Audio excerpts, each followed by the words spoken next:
এই নির্বাচনে ডিসাইড হবে বাংলাদেশে গণতন্ত্র থাকবে কিনা। এই নির্বাচনে ডিসাইড হবে বাংলাদেশ কি বাংলাদেশ দ্বারা পরিচালিত হবে না অন্য কারো দ্বারা পরিচালিত হবে।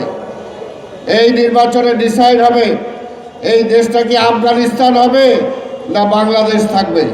পরিষ্কার কথা। তাই আপনাদের বিশেষ করে ব্যবসায়ী ভাই যারা, আমরা জানি ব্যবসায়ীরা অনেক সংকটে আছেন, দীর্ঘদিন যাবৎ ব্যবসা বাণিজ্য সেই রকম নাই।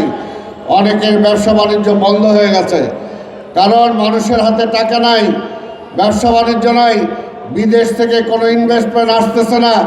বাংলাদেশের বড় বড় যারা ব্যবসায়ী আছে তারাও নতুন করে কোনো ইনভেস্ট করছে না, তাই সেই কারণে নতুন কোনো চাকরির ব্যবস্থাও হচ্ছে না।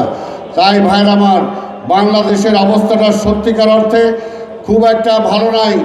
যদি আমরা এই নির্বাচনের মাধ্যমে বিএনপিকে ক্ষমতায় না নিতে পারি, যদি আরেকটা অস্থিরতা দেশে আসে, তাহলে সবচেয়ে বেশি ক্ষতিগ্রস্ত হবেন আপনার নিচু স্তরে যারা ব্যবসায়ী আছেন এবং নিম্ন স্তরে যে সমস্ত মানুষ আছেন, তারা সবচেয়ে ক্ষতিগ্রস্ত হবে।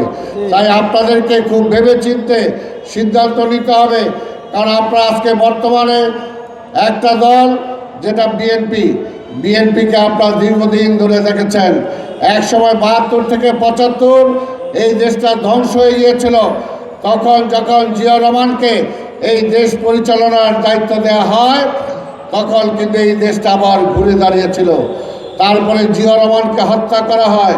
হত্যা করার পরে আমাদের নেত্রী বেগম খালেদা জিয়া ৯ বছর আন্দোলন করে এই দেশে আবার গণতন্ত্র ফিরিয়ে দিয়েছিলেন এবং গণতন্ত্র ফিরিয়ে দেওয়ার পরে এই দেশের মানুষ বিপুল ভোটে তাকে বারবার নির্বাচিত করেছেন।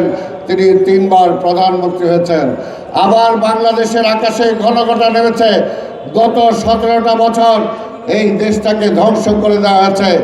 এই দেশে কারা পরিচালনা করবে, এই দেশে কারা সরকার থাকবে, সেটা ঠিক করে দিত ভারত বসে। তাই ভাইর আমার, আজকে একটা সুযোগ এসেছে। আজকের এই আগস্ট অভ্যুত্থানের পরে আজকে হাসিনা, আজকে ফ্যাসিবাদ যখন বিদায় হয়েছে, কিন্তু বিদায় হলেও এখনও কিন্তু সীমান্তের ওপারে বসে থেকে সে এখনও কিন্তু ষড়যন্ত্র করছে যাতে নির্বাচন না হয়। আজকে এখনও নির্বাচনের আর ৮-১০ দিন বাকি। এখনও যারা প্রতিদ্বন্দ্বিতা করছে এই জামাত সহ আর অনেকেই বলে বেড়ায় নির্বাচন হবে কিনা, নির্বাচন সুষ্ঠু হবে কিনা, অর্থাৎ জনগণকে বিভ্রান্ত করতে চায়। আমরা বলতে চাই, নির্বাচন ছাড়া ক্ষমতায় যাওয়ার কোনো সুযোগ আছে? নির্বাচন ছাড়া ক্ষমতায় গিয়েছিল শেখ হাসিনা, সেটা কোনো নির্বাচন ছিল না। জনগণের কোনো ম্যান্ডেট ছিল না। তাই ভাইয়ের আমার, যখনই দেখে যে বিএনপি ক্ষমতায় যাবে, তখনই তারা নির্বাচন দিতে ভয় পায়।